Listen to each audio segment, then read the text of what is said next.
Now we fly like Peter Pan from Disney's Magic Kingdom over to Epcot. An incredible day of exciting discoveries and new adventures. You're coming at just the right time, too, because this is the year of Innoventions, an incredible technology showcase. Now our future world draws near, and we face the challenge of tomorrow. We must return and take command of our spaceship Earth, to become captains of our own destiny, to reach out and fulfill our dreams. Sorry about the kick, Mom, but I'm starting to go a little crazy in here. Welcome to the Carousel of Progress. Now, most carousels just go round and round without getting anywhere. But on this one, at every turn, we'll be making progress. And now back to our live broadcast from Mickey's Toontown Fair.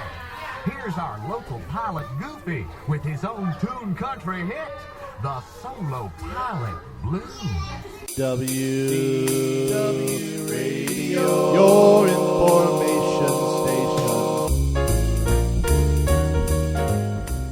station. Hello, my friends, and welcome to the WDW Radio Show, your Walt Disney World information station. I am your host, Lou Mongello, and this is show number 166 for the week of April 18th, 2010. I'm going to answer more of your listener emails this week, including questions on Pal Mickey, Magic Your Way ticket options, finding specific characters in the parks, attractions for young children, free Disney trading cards, a look back at an extinct character meal, nightlife, restaurants, and so much more. I love exploring and sharing the wonderful stories created by Disney Imagineers in every attraction, shop, restaurant, resort, and almost everything you see and experience on property. But I especially enjoy having the opportunity to take a closer look at a location whose story may seem obvious on its face, but is still full of wonderful details and history. And this week, such is the case with Fantasyland's Pinocchio Village House. Jim Korkis joins me once again to tell some of the stories behind the stories in this DSI Disney Scene Investigation. I'll play more of your voicemails at the end of the show and have some announcements, so sit back, relax, and enjoy this week's episode of the WDW Radio Show.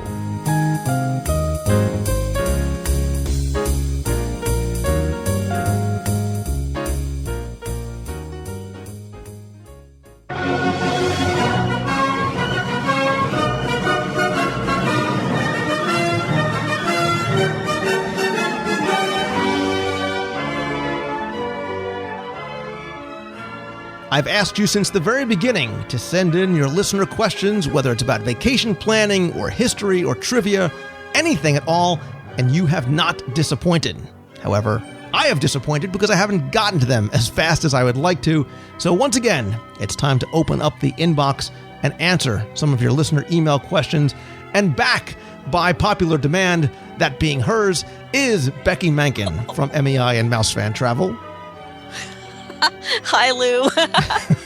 It's great to be back here to my demand. I will have to remember that's how I get back on the show. Exactly. It worked. Exactly. Demands and checks. That's what works. So you got it. I'll remember that. And of course, affording us your vacation planning insights and wisdom.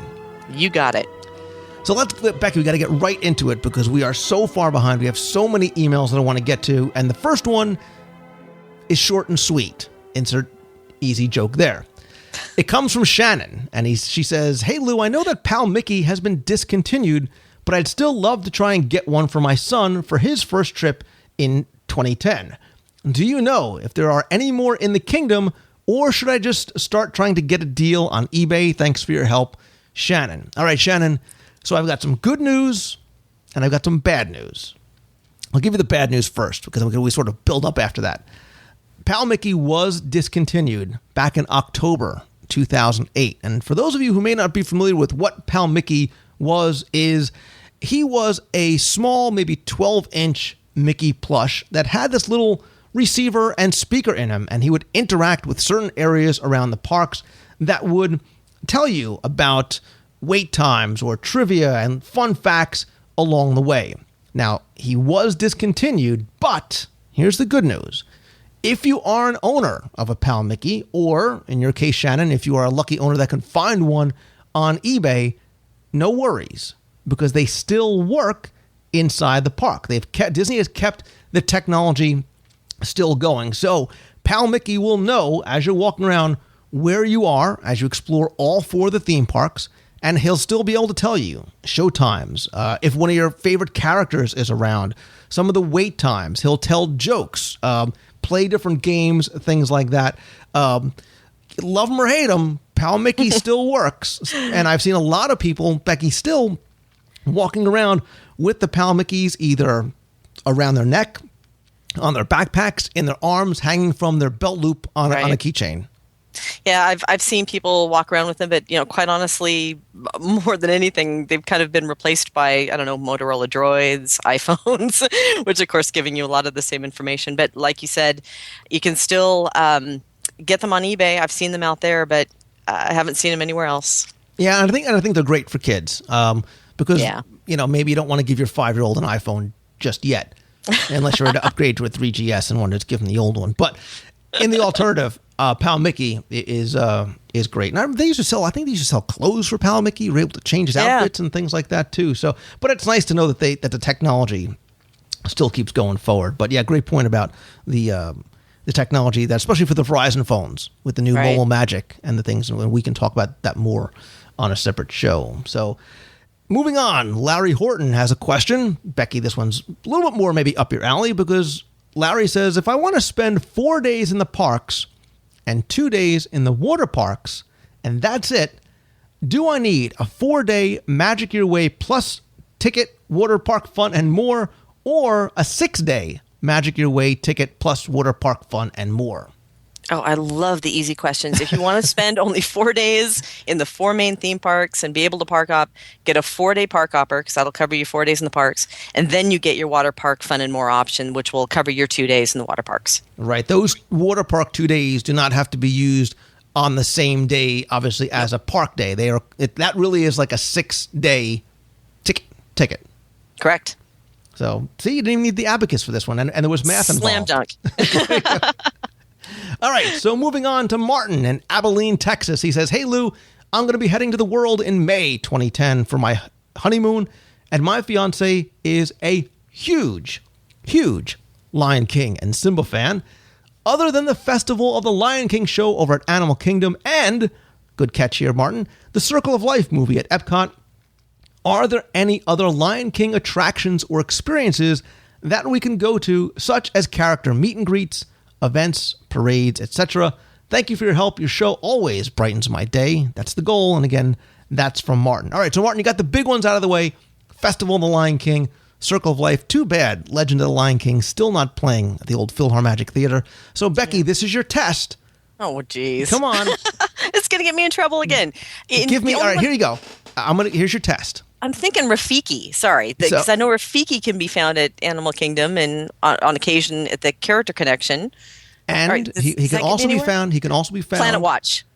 He can also be found. See, you blew this. I was going to give you. I was going to say mention 3, and I would have bought you dinner somewhere, but you blew it. Oh no! See? So Rafiki can also be found quite often in Adventureland, just over the bridge from the hub, outside the Adventureland veranda. There's a meet and greet there. You'll often find Rafiki. So, give me 2 other places. Stop looking on Google. Give me 2 other places where you can find references to the Lion King. Oh, come on. I totally just gave you the ones that I had off the top of my head. Well, you missed the easy ones, I think. Well, I know, but see, I'm a fan of Rafiki. That's one of my very, very favorite characters. So when I think Lion King, that's where my brain automatically goes. 2 words for you. The parades. What? 2 words for you. Mickey's PhilharMagic. Oh. Right. You know, that big scene in the middle with the Lion King music? Yeah.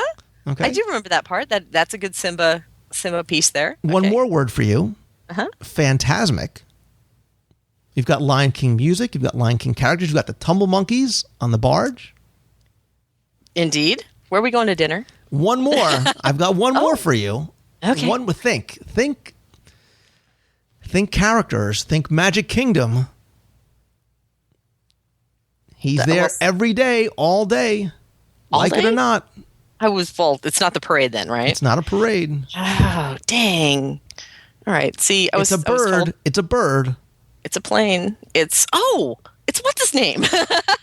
Yeah, it's what's his name. That's exactly how Disney wants you to remember him, as what's his name. See, usually He's a hornbill. He's a hornbill.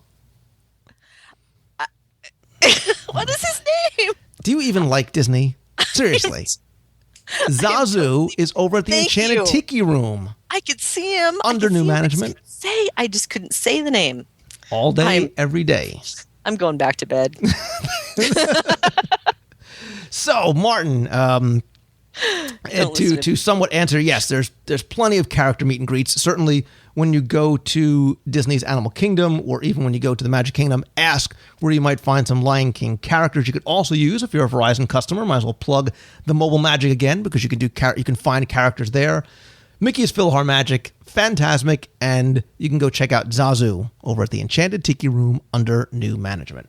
Oh, good. Can we move on? All right, here's an easy one for you, because guess what it has to deal with?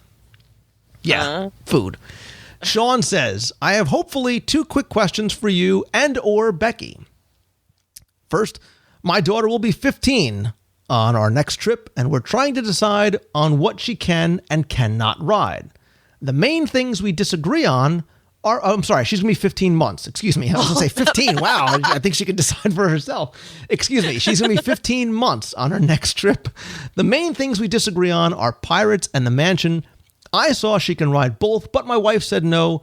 Who is right? Sean, real easy answer. Your wife is always right. That's the answer. Your wife is always right. However, in this instance, you might be able to make her understand and use me as an example. Not that I'm a very good example. Both of my children's first attractions were Pirates of the Caribbean. They both went about 6, 7, 8 months or so as infants. My daughter was fine. She loved it, just sort of paying attention to the sights and the sounds and the music. My son fell asleep, so he was perfectly fine. They also rode the Haunted Mansion, had no problems with the dark at that point. And I assume that's probably what you're concerned with, is or maybe the dark or the drop in Pirates of the Caribbean. Right. Nobody knows your kids better than you, so you have to kind of determine their personalities and what they might be able to handle.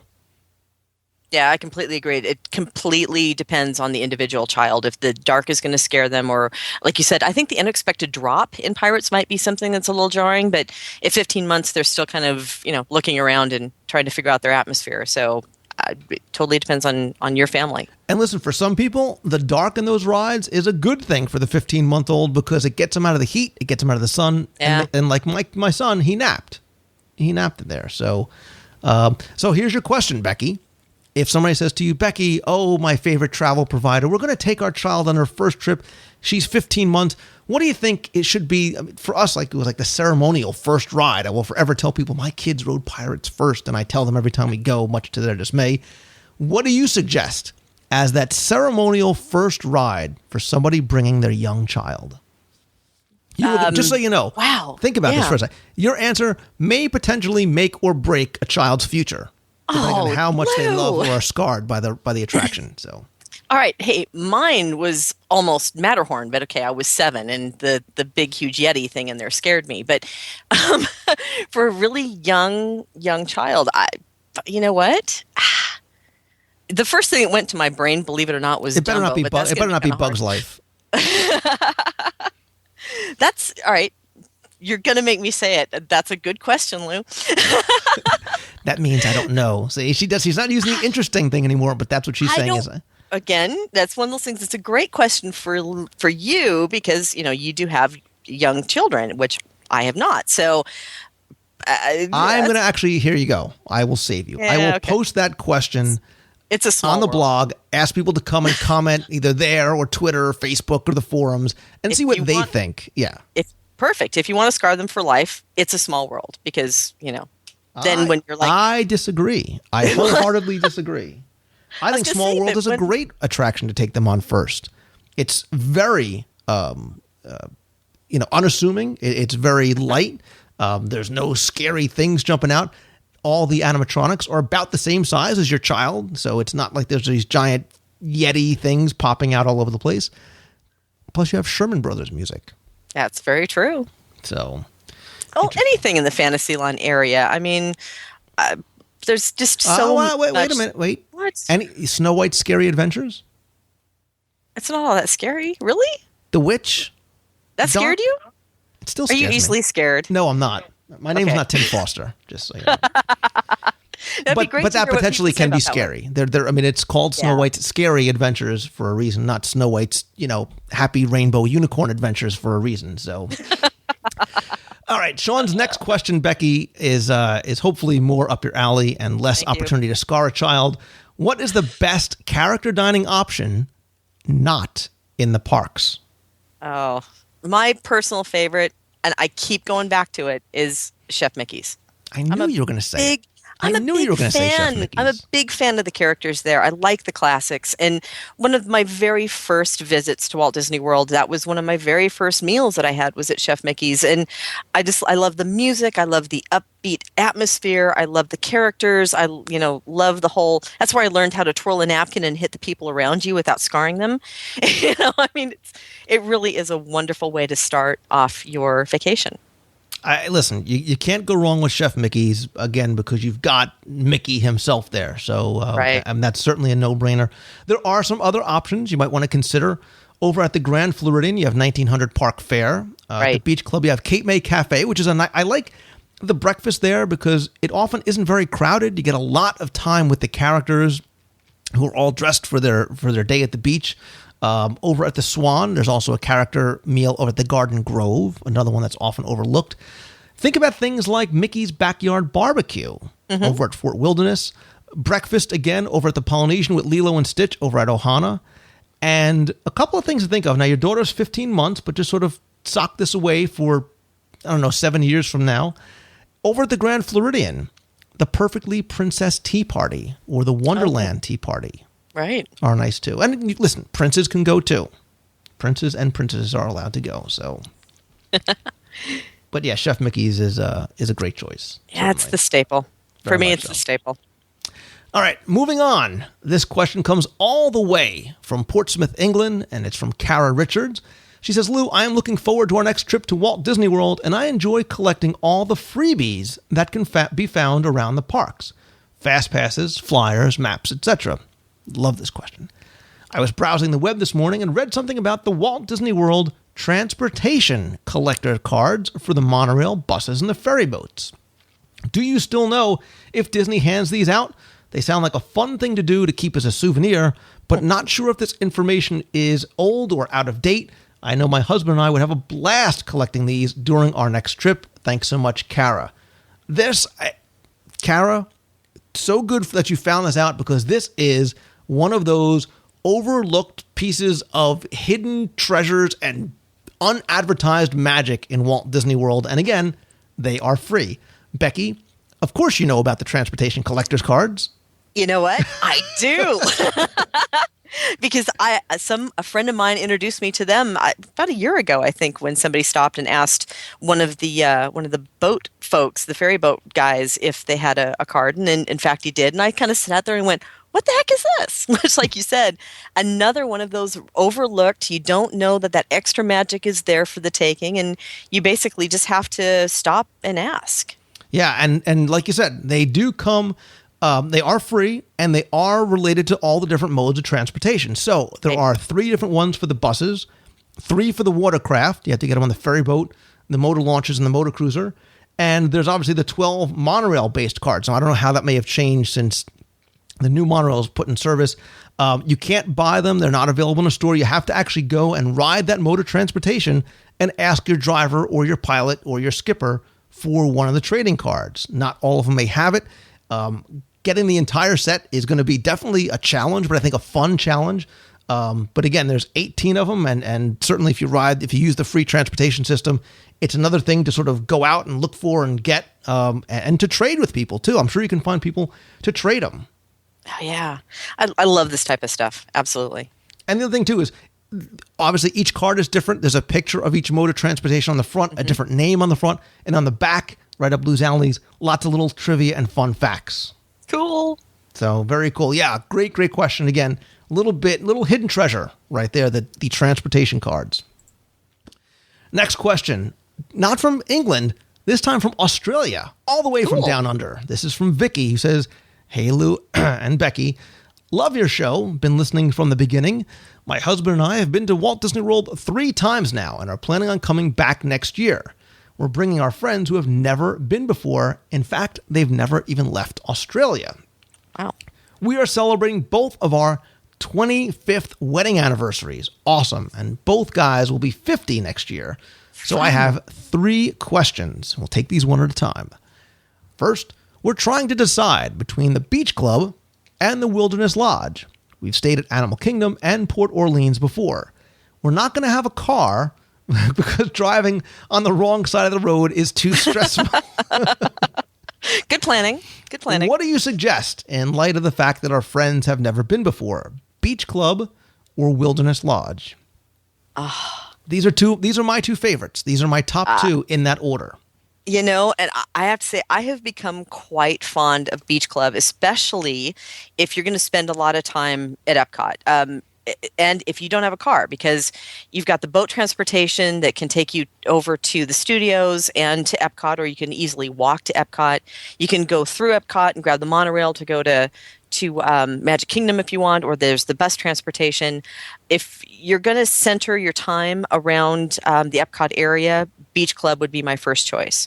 If you're thinking you're going to spend more time at the Magic Kingdom and in that area, of course, Wilderness Lodge. But I like them both. I'm very I like both of the resorts pretty much equally, but it's the Beach Club. I just love the location.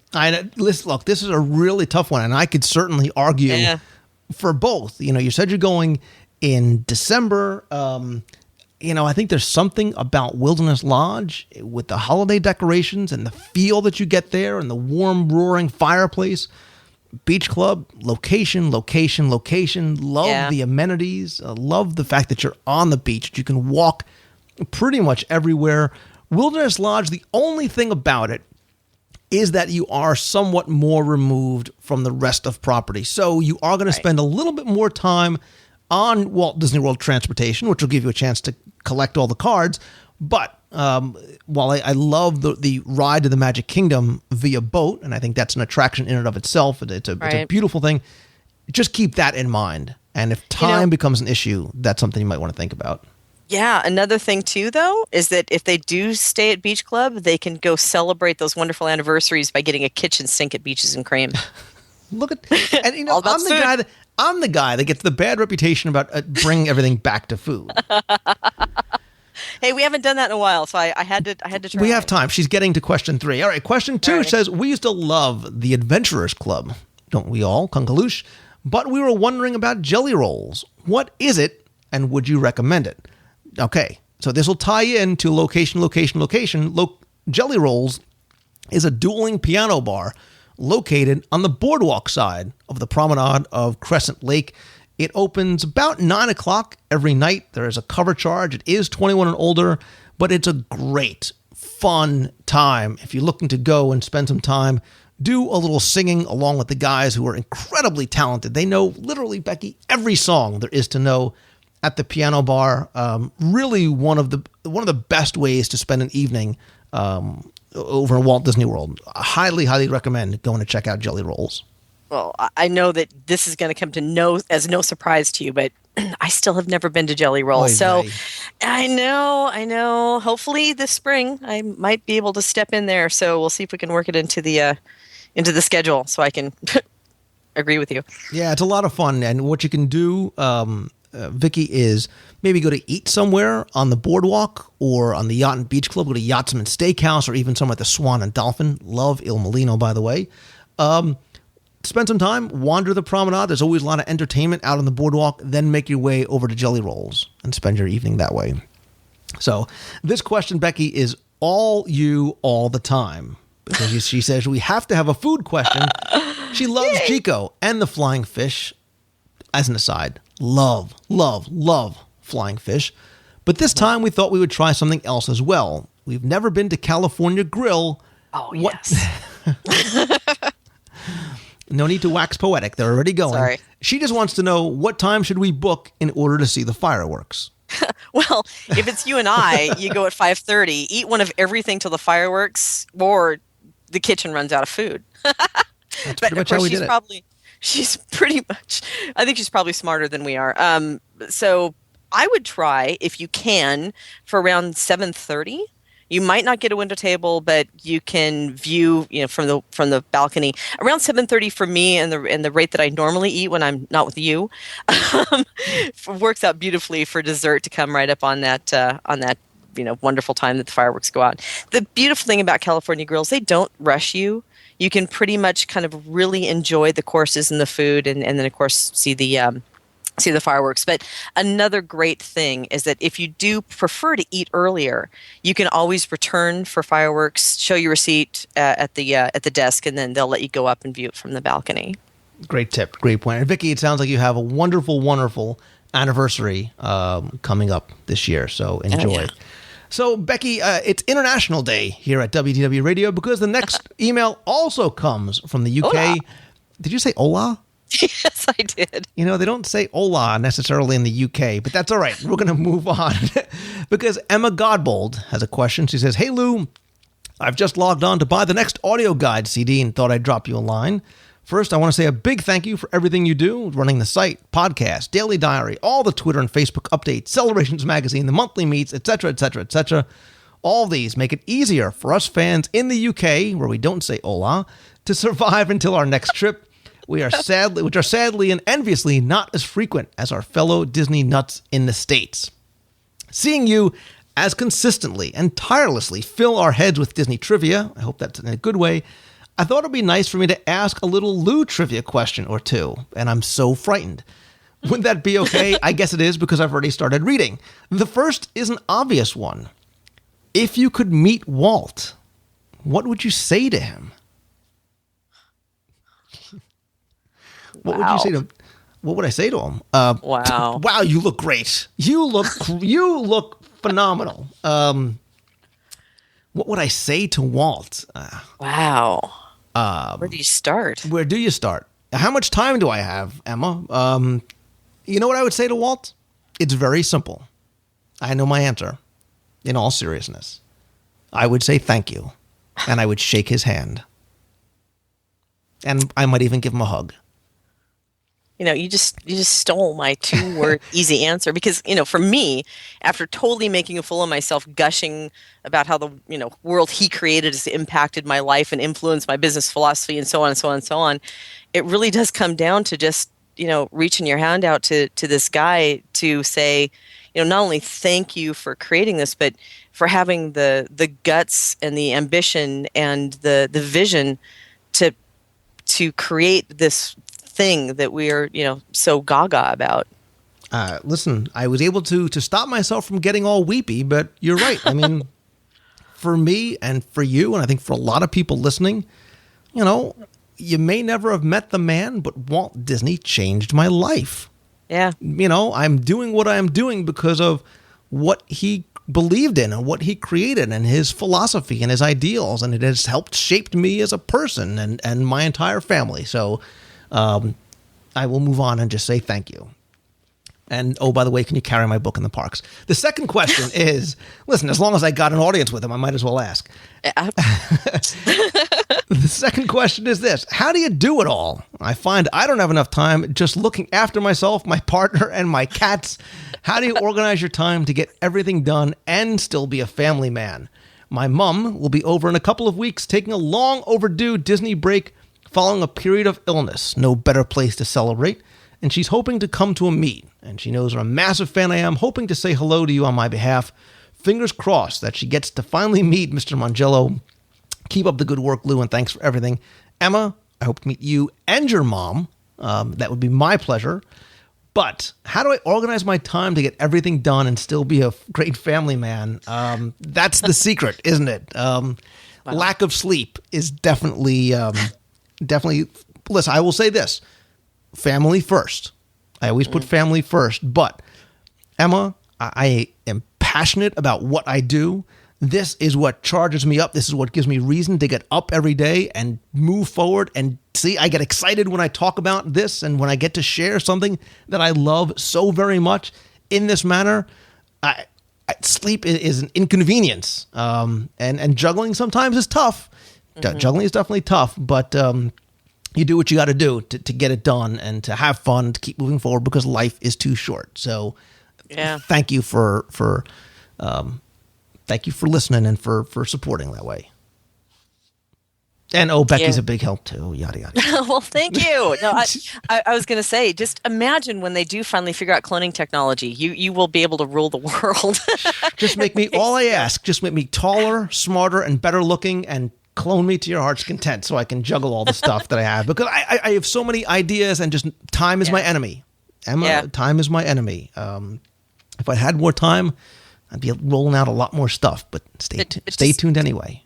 Just to add to that really quickly, I think you and I agree on this. I mean, I feel very blessed that we found something that we can do for a living that is also something that we're truly passionate about and believe in, because then it doesn't make it work, it's play in a lot of ways. Not to give away that, this really does include some work on the back end, but I really feel blessed for what I do, and I think you do as well. Oh, without a doubt.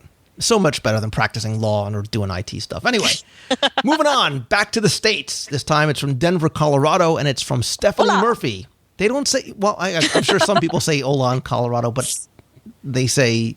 International flavor. Moving on. Yippee-yi, whatever. Anyway, hey, Lou and Becky, my fiance and I are going to get married either May 29th or 30th, 2010, at the Yacht Club Wedding Gazebo, which is beautiful, by the way. Yes. We're going to have approximately 20 guests, and instead of doing a rehearsal dinner, we want to take everybody out for a nice dinner. However, we're always having a horrible time trying to figure out where to eat. Stephanie, you've come to the right place. We're really going to confuse you, probably. Some of our guests don't like seafood, go figure, and others just love it. Italian's always a safe bet, but we'd like something a little more unique. There will be 12 adults and 8 kids, ranging from 7 to 12 years old. We're hoping to keep the bill between $1,500 and $2,000. Is that reasonable for such a large group? If you go to Pecos Bills, absolutely. Can you recommend a restaurant that can accommodate all of us and is kid-friendly? I heard about a dinner at the Polynesian Resort, but don't know much about it. Would that be good for such a large group? Also, how do you make reservations for 20 people? Would it be just a standard ADR, or should we call the restaurant directly? Any advice you could give would be greatly appreciated. Now, Becky, before you answer, we're going to do it backwards. Let's talk about making the reservations for 20 people. Then let's talk about our suggestions. Well, they do have a special department called Disney Group Dining, which you're going to want to talk to them, especially if you have 10. I think it's over 10 people in the group, but definitely for 20, you're going to want to call them. And we'll I guess pull up the phone number for your show notes, Lou, because I don't have it handy. But work with them because they work and know the restaurants that are best accommodated or can best accommodate the large groups. They usually are the ones that have the space to easily configure tables and a kitchen that can provide that many plates of hot food at the same time. So I think, and I'm sorry, I'm going to jump right into the recommendation. That's why they brought up the Polynesian Resort, which I believe is going to be Ohana. They have a great, or they work really, really well with large groups. They can easily pull tables together. It's the meals are served in such a way that they can serve a meal to 20 people easily at the same time. That really is a great option for families. It does have choices and options that can accommodate most every person's taste and liking, and they really can accommodate groups at any time during the dining period. Great question. Great answer. Stephanie, I have other options for you. Excellent. Many restaurants around property actually have some areas that they can sort of section off for groups or meetings or whatever it might be. Now, you mentioned Italian being a safe bet. You want something more unique. I'm going to tell you, you're probably thinking, well, Italian, I've got to go to Tutto Italia. I think not. Head on over to Il Molino at the Dolphin. they actually have, or is it the Swan? The Swan or the Dolphin? One of the two. One of the two big buildings over there by Crescent Lake. First of all, they have a room, which I've been in because I've gone with my very large family. Look, my name ends in a vowel, so easily we always have more than 20 people. Right. And I've also taken my kids. The other thing, too, is the food there is exceptional. The service is outstanding. I took my kids when they were younger, so if you have 7 to 12-year-olds, they'll be fine in a restaurant like Il Molino. I've also eaten with my large family. I think we had 21 or 22 people over at Cucina. And if you walk into Cucina all the way in the back, past the kitchen, there is a little area that they can sort of close off for you. We had that whole room kind of to ourselves. I think there's many locations like that on property, depending on what you're looking for. But obviously, Becky, your answer is right. Calling group services as far as group dining is concerned, they will be able to help you out as to what they can accommodate. But food-wise, love Il Molino and love Cucina, just to throw them out there, because Becky always says California Grill for every answer. Well, see, you got to take. Here's the point. You got to take me to more places. So Il Molino, however you said that, I have not been there, obviously. So I guess we have another research trip to chalk up to your credit card. And I've spent with Becky, with another woman, not my wife. I've spent 4.5 hours at Il Molino, and they have a beautiful bar outside. The service is outstanding. I'll have to do a full review about Il Molino one of these days. Well, I guess I'll have to go check that out because I haven't. Another point about group dining I will say is that many of the restaurants can accommodate. They're better to accommodate the larger groups if you can dine before 6 p.m. or after 8 rather than right in the center. So you might find a little bit more success on flexibility with some of the on-property resorts if you're willing to be a little bit more flexible. Il Molino also has a great wine list, and if you're bringing 8 kids, you might need a bottle of wine or 6. So just throwing it out there for you. All right, let's move on from Colorado to Maryland.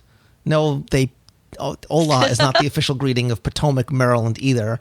But we have another Steph, and she says, Lou, love the podcast. Been listening off and on since you started. I go in phases where I don't listen to podcasts for months, and then I'm obsessed again. I'm back to the obsessive phase. I still have a few years, but I'm thinking about my kids' first trip to Walt Disney World. I'm planning on doing it when my daughter is 7 and my son is 4. They're 3.5 and 1 right now. This was the same exact age that my brother and I went on our first trip to Disney, and I really want to try and do the same things that I did on my trip. It was February 1986. The main things I remember was that my mom took me back to the Magic Kingdom one night and left my brother with my dad. We rode the Haunted Mansion and Big Thunder Mountain twice. My 4-year-old brother loved Space Mountain while I screamed bloody murder the whole ride. But going back to a former question, he was terrified on Snow White, and the dip in Pirates made him cry. Evidencing the question before. Right. We stayed at the Polynesian, did the Hoop-de-Doo review, and went to 2 character breakfasts. And this is the part that's a little fuzzy. My parents said that one of the meals was at the Contemporary, Chef Mickey's, and the other was on a boat. I don't remember the boat, but I'll take their word for it. Is there still a character breakfast on a boat? And if not, do you know what the character breakfast was that my parents took us to? I've been 4 times since this trip. We've never done another character breakfast, but I can't wait to go with the kids. Thanks for the podcast, Steph in Hola, Potomac, Maryland. Okay. Yeah, I might be wrong here, but I'm going to take a stab at it. Was the breakfast on what's now Fulton's Crab House? No. No. No, you're right. You're right. Oh, gee, I was going to say there's no way that came. Wasn't it the Lily? You're hurting my ears. Wait a minute. Stop Googling, for God's sake. It was the Empress Lily. Empress Lily. Phew. And in the 70s, right? Yes. Way before my time.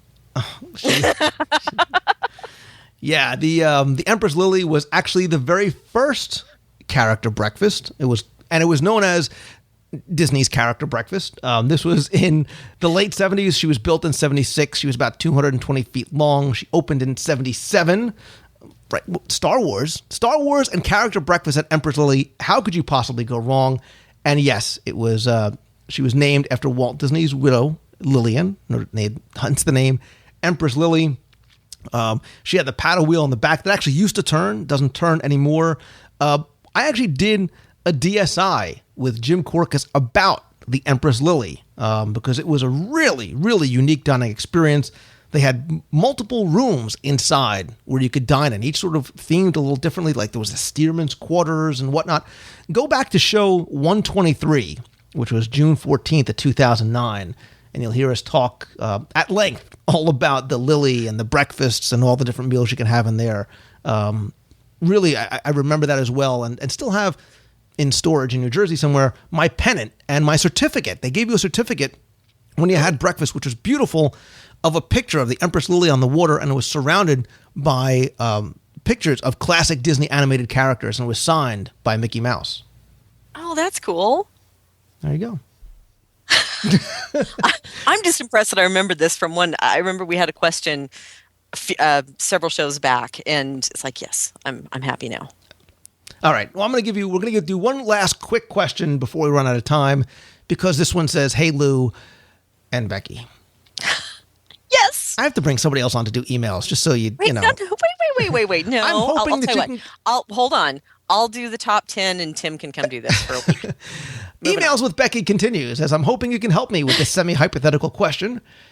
If I want to buy a 4 or 5 day ticket to Walt Disney World, and I'm not staying on property, do I need to pay extra for the non-expiration option? Now, I'm not trying to sneak around any rules. This is more out of curiosity. But really, how does Disney know how long my trip is going to be if I'm not staying on property? How long is the time of use on an a la carte ticket? Thanks so much, Allie from Centerville, Virginia. Allie B on the forum. Hola. Hola. I like this one because it's an easy question. You can hold on to, once you purchase it, you can hold on to your voucher. But once you actually use the ticket, it's only valid for 14 days. So unless you buy the no expiration feature, which of course then it doesn't expire. But once you've actually used the ticket, you only have 14 days to use it, and then it's done. There you go. Nice and easy. No math. And we're not even going to end on food, although she did say a la carte, but that's anyway. Yum. Becky Mankin from MEI and Mouse Fan Travel. Thank you, as always, for your help with a la carte questions, dining options, vacation planning, a little bit of history and trivia thrown in on this one, and so much more. For more information, to get a quote from Becky or her team for your next Walt Disney World, Disney Cruise Line, Disney Dream in 2011, Adventures by Disney, Disneyland, and so much more. You can click on the link at WDWradio.com or visit her at mousefantravel.com. Thanks, Lou. Appreciate being here again, and I'll have to figure out what restaurant you're taking me to next. Hey, remember, if I can dream it, you can pay for it. That is probably the worst sign-off ever. Got to keep you on your toes. Okay, how about if I can find the menu in the restaurant and book it, you can pay for it. Still the whole paying for thing that we got to get away from. Well, sorry. You owe me.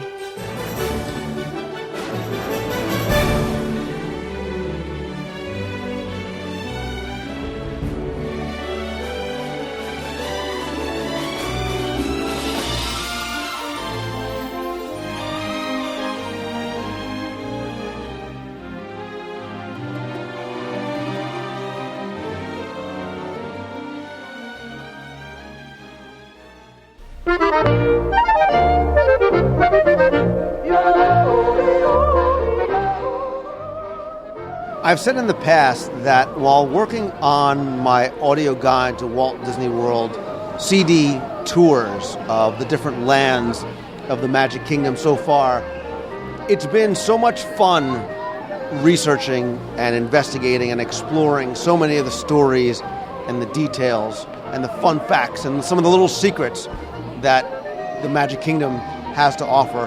But it's also been very frustrating as well, simply because I've been restricted in the amount of time and what I can cover in each of the audio guides. And I particularly found that in Fantasyland, one of the oldest and richest in history of all the lands in the Magic Kingdom, because of its deep ties back to Fantasyland, because of the classic tales here, and because of so many wonderful details.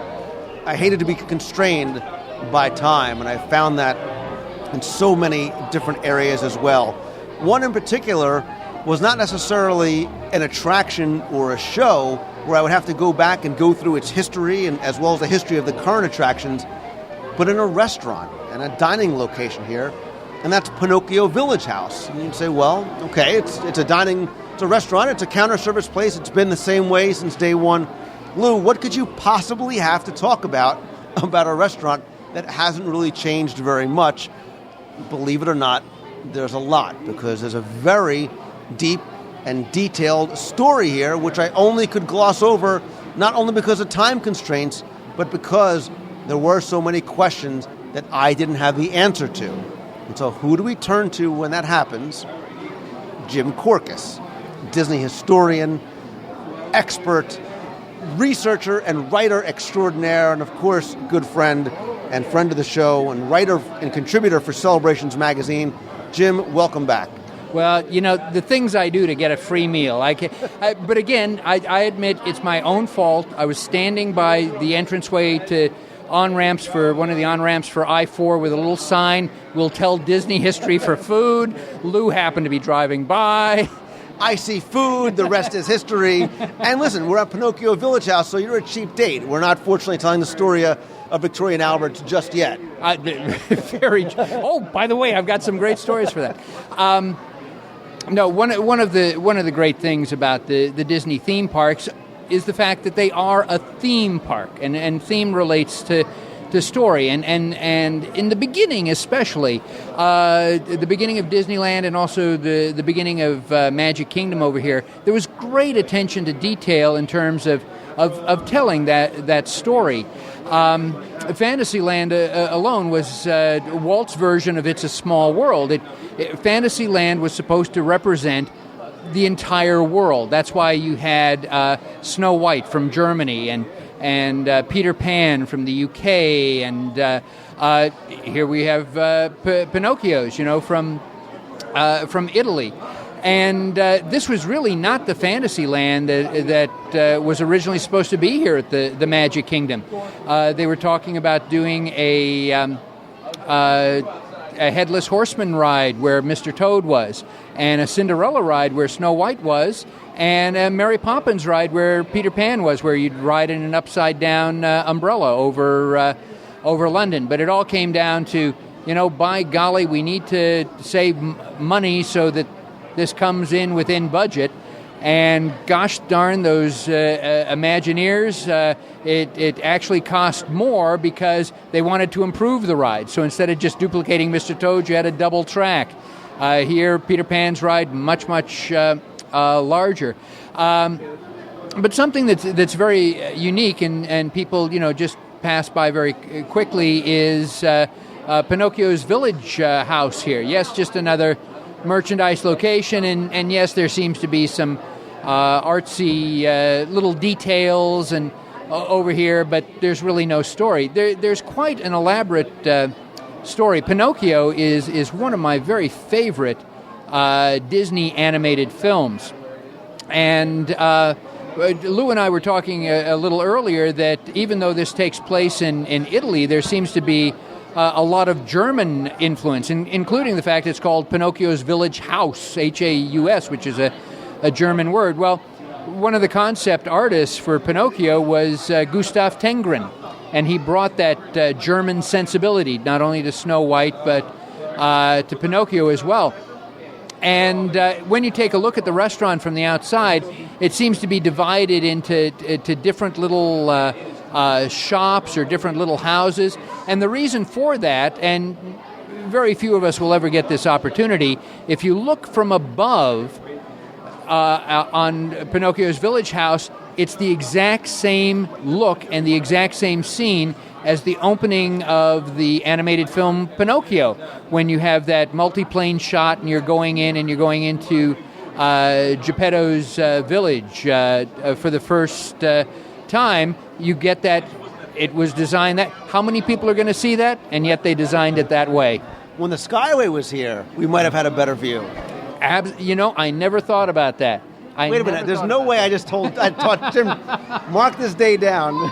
Well, nobody can know everything. I'll bet that was part of the the deal, okay, now I'm the smartest man in the world. You know, you can always learn something. Now, out in front of the Pinocchio's Village House, you'll take a look, and of course, there's Stromboli, the puppeteer's wagon out there. It's a merchandise cart now, which in some ways is probably in keeping with his personality. But up in the belfry, you see this beautiful, beautiful bell. Well, once upon a time, it actually used to be much more beautiful. John Hench himself located this bell, and it was the exact tone that he was looking for. John was very conscious about colors and sounds, and for him to find a bell where it's like, this is exactly the tone that is going to bring to mind Pinocchio and the Disney animated films and Italy at this time period, pretty amazing. But in those days, Magic Kingdom was actually being built long distance by people from California, and they were adapting to this new culture out here in Florida. Communication wasn't strong. The bell got shipped out here, and as I was telling Lou, one of my favorite stories is the story, of course, of when the Haunted Mansion opened, the custodians went through and, vacuumed all the cobwebs and the dust and all of this.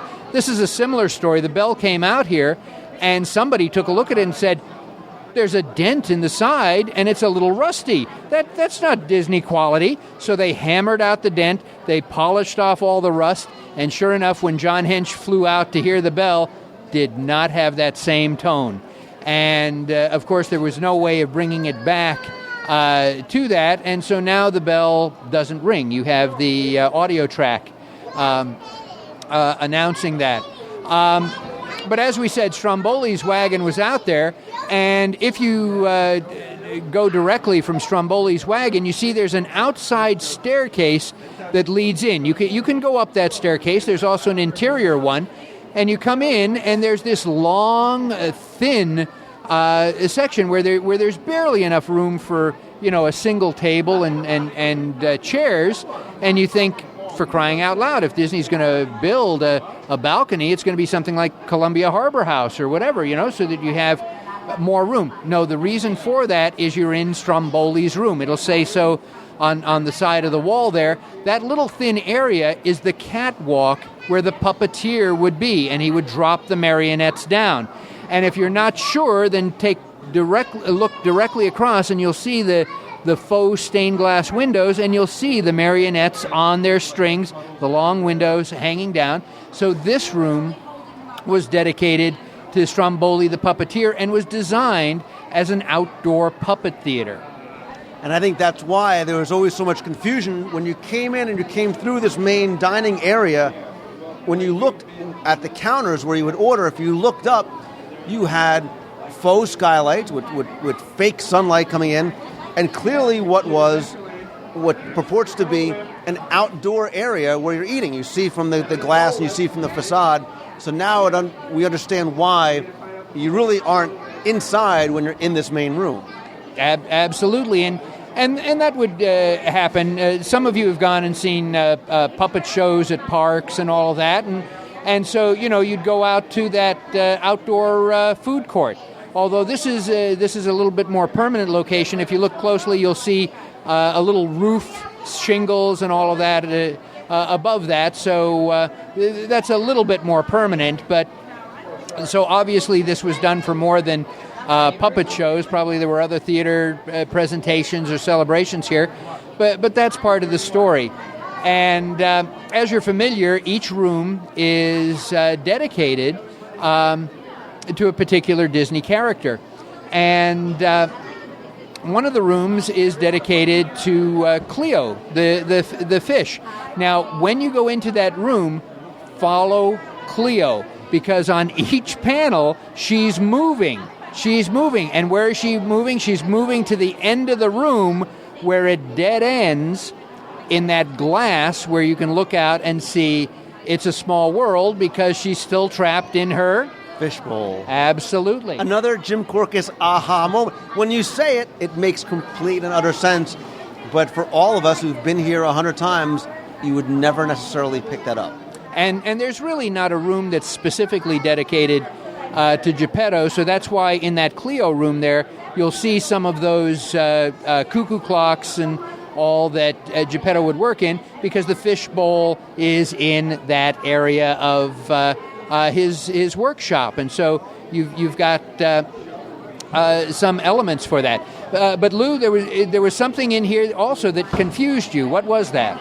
So I will tell you that even before I was researching my Fantasyland audio guides, I've been in this restaurant countless times because I always eat when I'm here.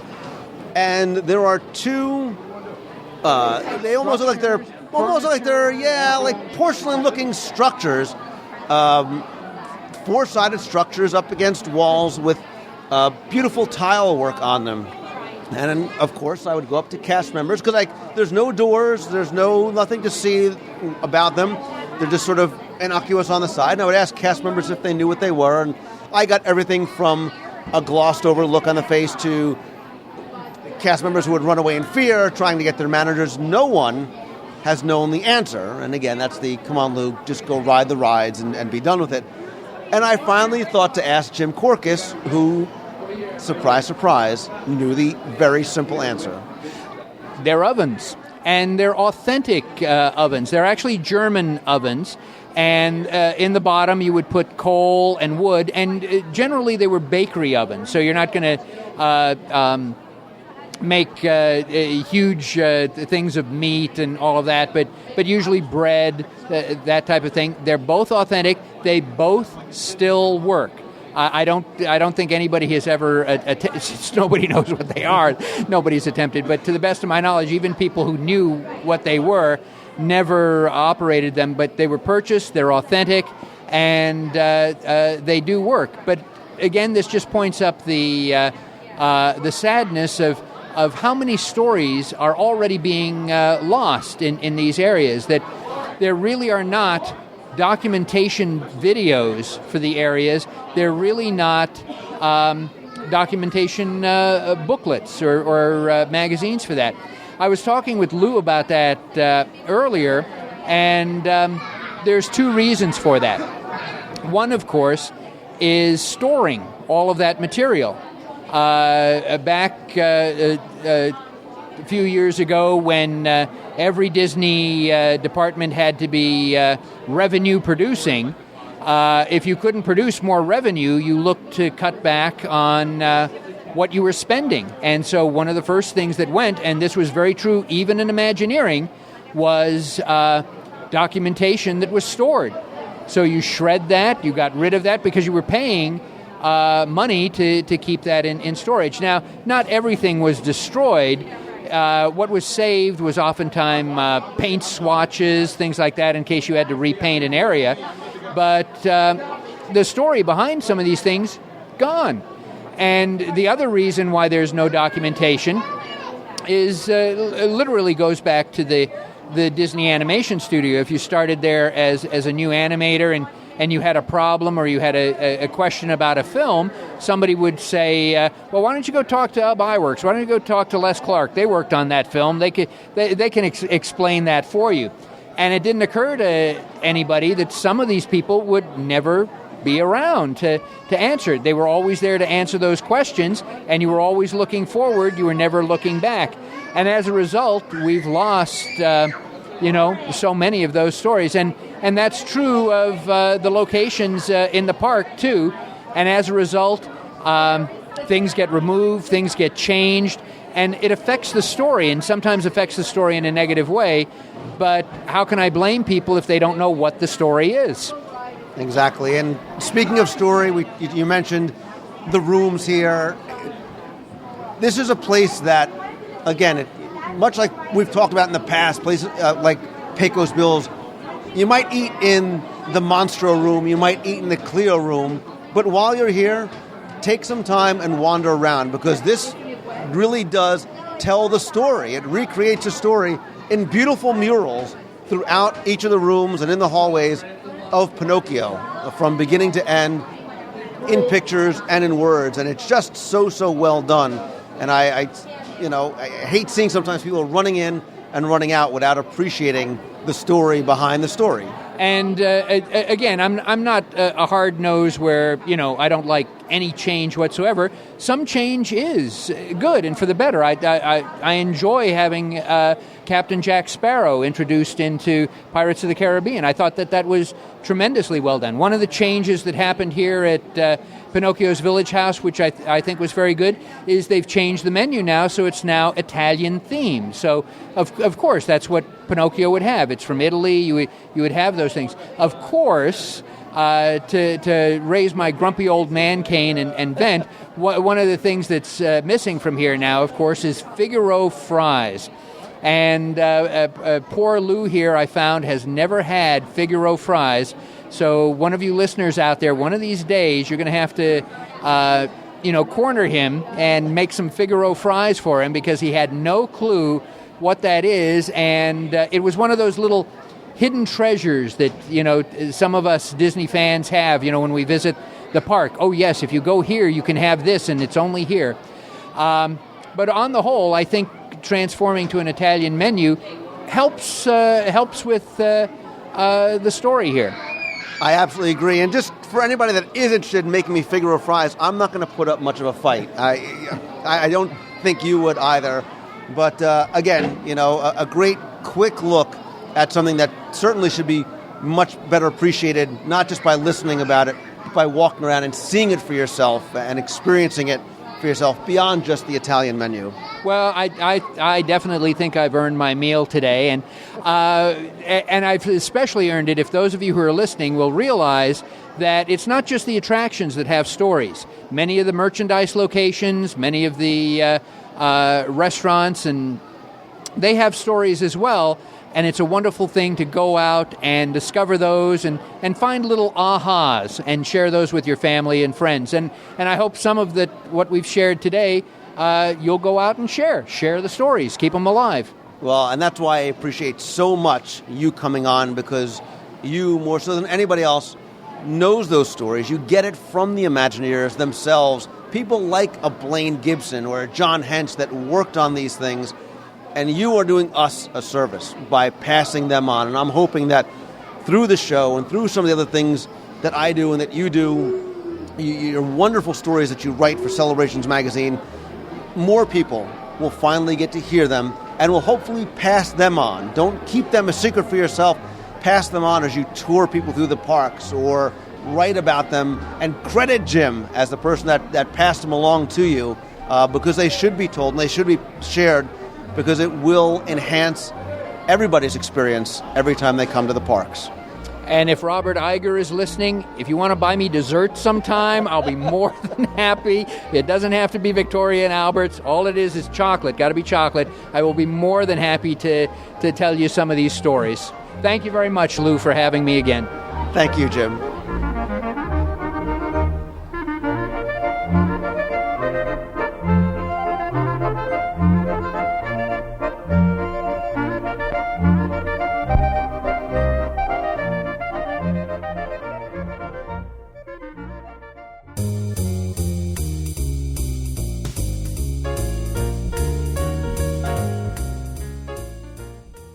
That's all the time we have for this week's show. Thanks again for taking the time and tuning in. And my apologies again this week. Please forgive how I sound on the intro and outro. I actually had to cut out this week's news and rumors segment. Really didn't like how it sounded, how it came out, because of whatever it is that I'm fighting.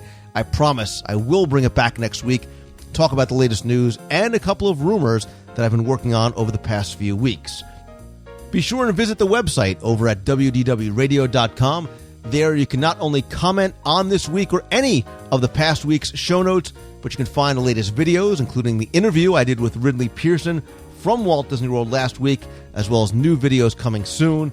Come by, comment on the daily blog posts that include photos, news, trivia, vacation planning, history, and lots more. And you can also come by, check out the forums while you're on the site as well. There you can also purchase signed copies of my Walt Disney World trivia books and the audio guides to Walt Disney World, and get a link over to celebrationspress.com, where you can subscribe to, order back issues of, or find out how you can be a part of Celebrations Magazine. A couple of quick announcements and a reminder, and a special announcement for something that's coming up in the future. Some upcoming events include next month's Meet of the Month in Walt Disney World, It is going to be Saturday, May 22nd. This one's going to be a little special for a number of reasons. This one is going to take place over at the Studio Catering Company at Disney's Hollywood Studios from 2 to 4 p.m. Again, that's Saturday, May 22nd. That is going to be part of the 24-hour live show and the video broadcast and chat that I will be doing from Walt Disney World starting at 10 a.m. May 22nd, continuing on, I hope, until 10 a.m. Sunday, May 23rd. If you're in Walt Disney World, you can come by the meet of the month. We'll be broadcasting from there as well as other locations. I'll be posting a tentative schedule up very soon. But remember, you can also be a part of the fun and watch from the box at WDWRadioLive.com. I'm going to have a lot of ways that you can engage and be a part of the show. And more importantly, I'm doing this to raise money for the Make-A-Wish Foundation through the Dream Team Project. So there's going to be a lot of surprises, a lot of ways that you'll be able to help raise money and sponsor a seriously ill child's wish to visit Walt Disney World in a lot of fun ways. And if you're going to be there, if you're going to happen to be in Walt Disney World at that time, I'm happy to announce a special event that we have planned. We're going to have a private viewing of Illuminations on Saturday night that's going to include a dessert party, and it's also going to give you a chance to make a difference as well. Saturday, May 22nd, from around 8:15 p.m. until 9:30-ish or so, when Illuminations is over, we are going to have a private WDW radio meet there in Epcot at a location to be announced in the future. But it's going to be $25 per person. That's going to cover the venue fee as well as desserts, beverages, taxes, PayPal fees, all that kind of stuff. But what we're also asking you to do as well is to donate a minimum of $5 per person to the Make-A-Wish Foundation through the Dream Team Project page.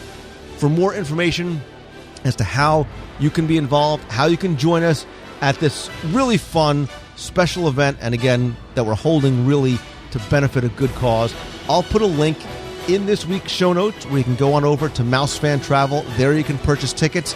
We'll also give you instructions on how to make the donation and send that over so you have that confirmation as well. If you can't be there, again, hopefully you can come by and visit us during the live broadcast from the Studio Catering Company. Remember, it's Star Wars weekend. It should be a lot of fun broadcasting from there. Other events later on this year, hope to get a chance to meet you at include the Pacific Northwest Mouse Meet. That's August 14th at Linwood, Washington. There's lots of special celebrities and events and things going on there, including Margaret Kerry. Bob Gurr is going to be there as well. That website is pnwmousemeet.com. I will be there. I'll be speaking. I'll have a table. I'll also be broadcasting live from there as well. We're also looking to set up something for D23's Destination D event, September 24th and 25th. So if you're thinking about coming out to Disneyland for that, stay tuned, because we will be putting together some group events and a package if you're going to come out there, some events over in Disneyland. October 8th through the 12th is Congaloosh. A couple of weeks ago, I had Robert Croskery from the Congaloosh Society come on to talk about that very special event that includes a tour from Jim Korkis. And if you enjoyed this week's show and some of the past week's show, you're going to love hearing from Jim take you through the great movie ride, live and in person, then having dinner and a private show on stage at the Indiana Jones Epic Stunt Spectacular after the park closes, with the original cast from the Adventurers Club as the Adventurers Club characters performing a show never before seen by guests. If you register and join the WDW Radio Explorers Tribe by May 1st, you can save $50 on your registration fee. I'm also going to be hosting a Jungle Cruise tour and meet. Jim Korkis is going to have another session the next day. There's going to be a show and sale, a Q&A with the Adventurers Club cast, another banquet and dinner on Saturday night, lots more, a couple more events on Sunday, including another tour, maybe with me and Jim. For more information, you can visit Congaloosh, CONGALOOSH. I'll put it in the show notes this week, .org, for more information. And of course, the countdown is still on for the WDW Radio Cruise aboard the Disney Dream, February 27th. You've heard me talk about it. The cruise is filling up, so if you are thinking about joining us, definitely head on over to WDWRadioCruise.com for more information. A free, no-obligation quote. Remember, too, you can deposit yourself on a room. It's fully refundable until about 120 days out. So if you're on the fence and thinking about it, please come and join us. We're going to be announcing just some of the special events and maybe a few surprises that we have planned during that cruise as well. If you want to get on the air and play listener fact or fiction, you can email me at lou@wdwradio.com with your name and your phone number, and I may just call you and ask you 10 true or false trivia questions about Walt Disney World for a chance to win some semi-valuable prizes and have some fun along the way. But if you have a question that you want answered on the show, you can email me at that address as well. Or if you want to be heard on the air, you can call in with a question, a comment, a suggestion, just a saying hi from the parks to the toll-free voicemail line at 888-703-2171. Please come by, follow me over on Twitter. It's twitter.com/Lou Mongello. And join the WDW Radio Show page over on Facebook. That is facebook.com/WDW Radio. Thanks again to Jim Corcus this week and Becky Mankin from Mouse Fan Travel. They are my recommended and exclusive travel provider. For more information and to get a no-obligation quote from them, you can visit mousefantravel.com. And as always, the biggest thanks goes out to you, my friends, for taking the time, for tuning in. And so if you like the show, please help spread the word. Let others know about it. Go by on iTunes, post a review there. If you're on Twitter, tweet out that you're listening to the show and hopefully enjoying it, and share it and pass it on to other people, other friends of yours. And thank you once again. And remember to always, always keep moving forward. Life is too short. So take that first step towards following your dream, and have a great, great week this week, everybody. See ya. Hey, Lou, this is Brian from Philadelphia, and I literally just walked out of a screening of Waking Sleeping Beauty. In fact, Mr. Snyder, who was on your show, showed up to present it, and even stayed afterwards for an hour to have a question and answer session. Great movie. Hope you get to see it. Everyone should go see it. It was a lot of fun, and he was very entertaining to listen to afterwards. He told some really funny stories. One actually about how the time he and Alan Menken, way back when, at one point went on Spaceship Earth, and when they got to the top of the ride, after passing all the dioramas and saw the planetarium part and the Earth, he leaned over and said to Alan Menken, "Wow, this is really, really beautiful." And Alan Menken just muttered, "The music's horrible." And what he was trying to point out was how Alan Menken sees the world and hears the world through music. And that's all he could focus on at that point. I myself actually love Spaceship Earth, so hopefully his opinion has changed. But it was a funny story, and really great movie. Highly, highly recommended. Very funny, very moving, and was a real treat to see. And it was great hearing them on your show. So looking forward to hearing your next show. Bye-bye. Hi, this is Renee from Fort Collins, and I've been so busy trying to get my master's finished up that I forgot to call and tell you the good news that I got accepted to the college program for fall of 2010. So once I get done here, I'm going to head down there in August, and I hope to see everybody when I'm down there working in transportation. I'm very excited about it, and I'm so glad that I took your advice and went for, what I wanted to do and what was going to make me happy, and kind of fulfilling a dream of going and working down in Disney World. So thank you. And I'm excited, and like I said, I hope to see everybody there. All right, bye. Hey, Lou, this is Casey. I'll be moving to Florida soon, and I'll be going to Disney World a lot more often, which I'm really excited about. And even more excited because after finding your show recently, I'm actually pumped. Well, the thing is, I'm a little behind on your show, so some of these, I'm kind of bringing back your top 10 list for things you missed. And I don't actually remember you mentioning the Wonders Pavilion. that was, I think I'm saying that right. It was between Horizons and Universe of Energy, and maybe I just was out of the room or something when you had mentioned it, but I don't know, or maybe you just didn't miss it that much. But I was just curious if they're actually going to do anything with that, because the last 2 times I was there, it was closed, and if I'm not mistaken, it's no longer on the map of Epcot, but I could be completely wrong. But from what I remember, because I always like Cranium Command and Body Wars and all the little interactive stuff that they had there, but I don't find any of them there anymore. And I wasn't sure if they're actually going to do something with that pavilion, or they're going to make it like a conference area or something like that.